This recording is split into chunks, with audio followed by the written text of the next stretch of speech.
Continuing on my Nexon kick, let's move on to one of my most requested games, Dragon Nest. Another free-to-play action MMO. I had never really heard of this game until people started asking about it. They said it had some of the best combat they've ever seen in an MMO. That's a pretty hefty claim there, random people on the internet. Let's rock this bitch. Literally.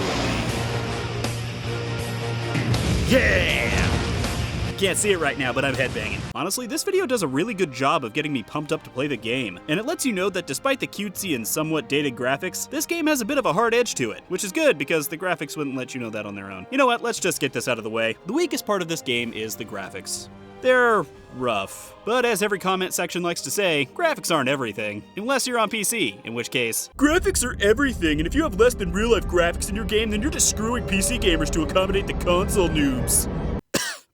Sorry about that. The first thing you'll do is pick your class. There are actually quite a few to choose from. The Assassin, the Kali, that's a weird name. The Sorceress, that's more normal. The Warrior, the Archer, the Cleric, the Tinkerer, and Lincia. I'm guessing because she uses a lance? Lincia? That makes sense, right? No? I don't know. Each of these falls into the category of tank, DPS, healer, or support. They are also gender-locked, and while I don't have a problem with that, I know a lot of people do. Anywho, while this may seem like that's it, each class can actually specialize and change up their role a bit. For example, at level 15, the Cleric can become a Paladin, making them more of a tank, or a Priest, making them more of a healer. The game nicely lets you see these specializations at the creation screen, so the player knows a bit better which class to choose and how they'll be able to play them later on. Let's see here. The Assassin can become a Shinobi or a Taoist, whatever. Kali, whatever. Can become a Dancer or a, Parents, cover the kiddos' ears. We good? They covered?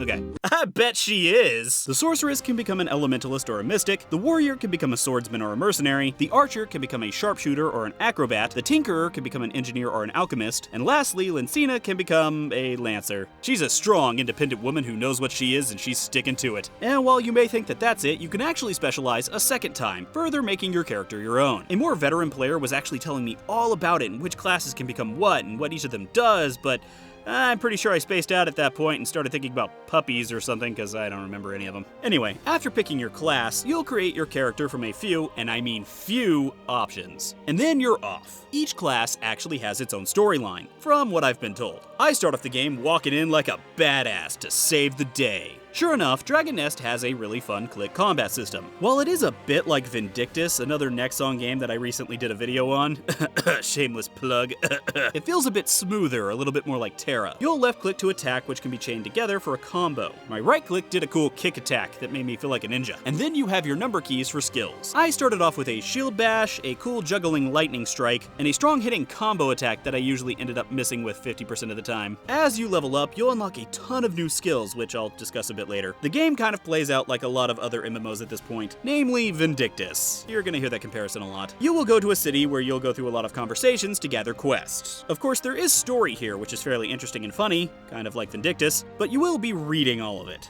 Stop trying to make me use my brain, Nexon. You know I don't word good. After you gather your quest, you'll head out to the field, which is essentially a hub. In the field, you'll find NPCs to pick up quests from, job boards to pick up more quests from, and several portals which lead to the instanced maps. Yes, each quest takes place in an instance map, kind of like Vindictus. Because of this, some of the items in the environment are breakable, kind of like Vindictus. Screw you, books. I don't word good. You'll usually have a few quests in each map, most of which equate to kill everything. Even if you're supposed to be gathering items, you'll usually do this by killing everything. It's like Dragon Nest knows its strong point is combat and sticks to it as much as possible. All of these maps seem to have a pattern to them at lower levels. Kill all of the enemies in an area, then a portal will unlock to a new area. Kill all of the enemies in that area, then a portal will unlock to another new area. Kill all of the enemies in that area, and then you'll move on to a boss. Kill the boss, return to the city, and turn in your quest. Kind of like Vindictus. And you'll basically repeat this for quite some time.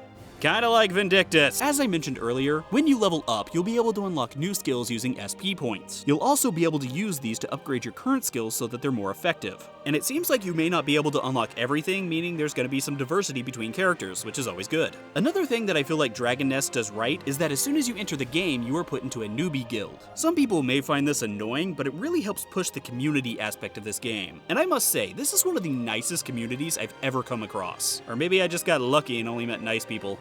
that's possible. Either way, everyone I met was super helpful. I was even invited to a guild of some really nice people. Shout out to the Lords. If you're on there, join them. They're good people, who aren't cannibals, I swear. There's also a few other systems in Dragon Nest that I found interesting. One is that titles aren't just for show like most other MMOs. Titles actually give you different buffs, so there's actually a non-superficial reason to hunt them all down. There's also a mentor system allowing higher level players to help lower level players for a whole bunch of different rewards, furthering that whole helpful community thing. And then there's the enhancement system for your equipment, allowing you to enhance certain items to make them stronger. That way you can keep them up to speed with your level. Though this isn't really new or interesting. Not really even sure why I mentioned it. Probably because if I didn't, someone would call me out on it. So there, I mentioned it. You can check that one off your stupid list. And at this point, there isn't really all that much more to talk about. I only got up to level 15 so that I could become a priest and test that out a bit. And I actually plan on continuing to play the game simply because of the community. Yeah, that's actually an aspect that really helps a game that much. And it's usually painfully ignored. A good community can really help elevate a game. In this example, Dragon Nest, which is essentially Vindictus, rises above that game simply due to people being friendly and talkative. I also felt that combat was a bit more fluid and responsive, and in a game based all around combat, that's kind of important. Much like Vindictus, I wish the game had more of an open world, and maybe it opens up at later levels, but right now it's just a city that leads to a field, which leads to a bunch of different instance maps. Maybe one of these other games will have an open world when I check them out. Hint, hint. Actually, I'm not looking at any of these games next, I'm so sorry.